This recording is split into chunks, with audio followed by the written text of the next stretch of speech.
Bonjour à toutes et à tous, ici Voka. Avant toute chose, j'espère que vous avez passé d'agréables fêtes, que vous avez profité de votre famille et que vous avez reçu les cadeaux que vous désirez. Sans plus tarder, on va commencer cette vidéo. Comme vous avez pu voir, aujourd'hui, on va traiter des 4 meurtriers les plus bizarres du monde.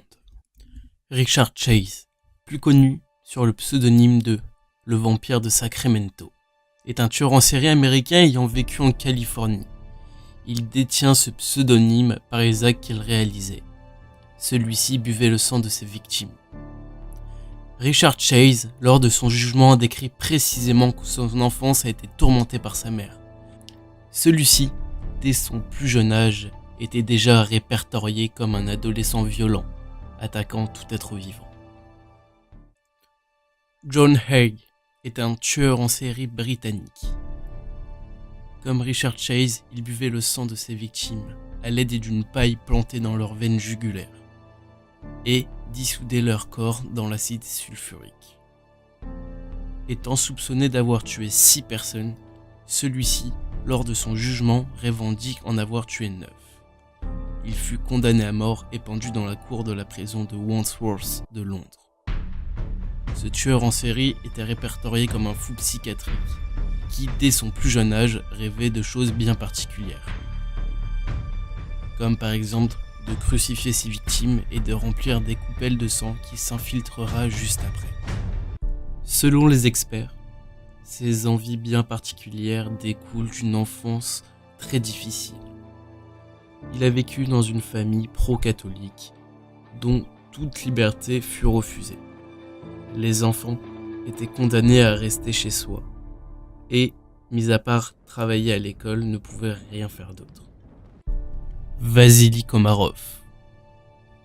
De 1921 à 1923, la police de Moscou a chassé un tueur qui avait pris l'habitude d'assassiner des hommes et de jeter leurs corps.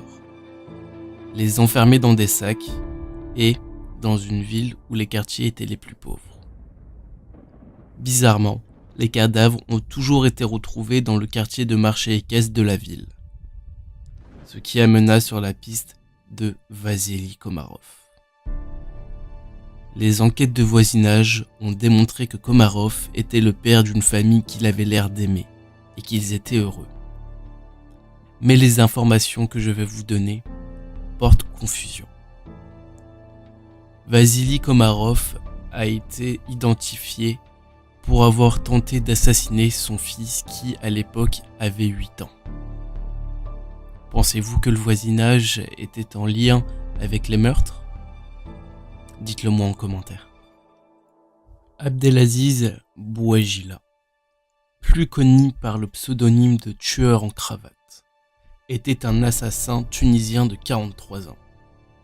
Bouajila débarque en Suisse à l'âge de 19 ans. Seul, sans papier ni qualification, il plonge dans la délinquance. Son parcours criminel commence en 1981 à Genève, où il s'attaque à un homosexuel, l'étrangle avant de le prendre avec sa cravate.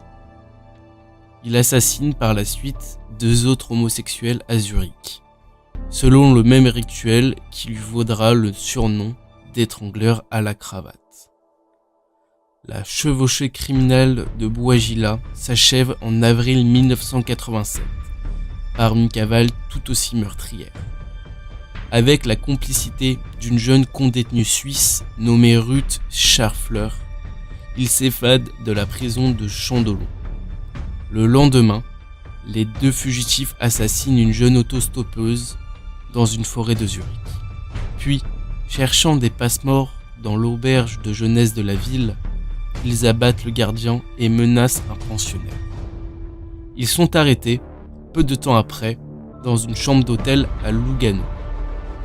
Le Tunisien sera jugé pour 5 assassinats, une tentative d'assassinat, 7 braquages aggravés, 3 vols et une mise en danger de la vie d'autrui. Le 13 mars 1991, la cour d'assises de Genève le condamne à la réclusion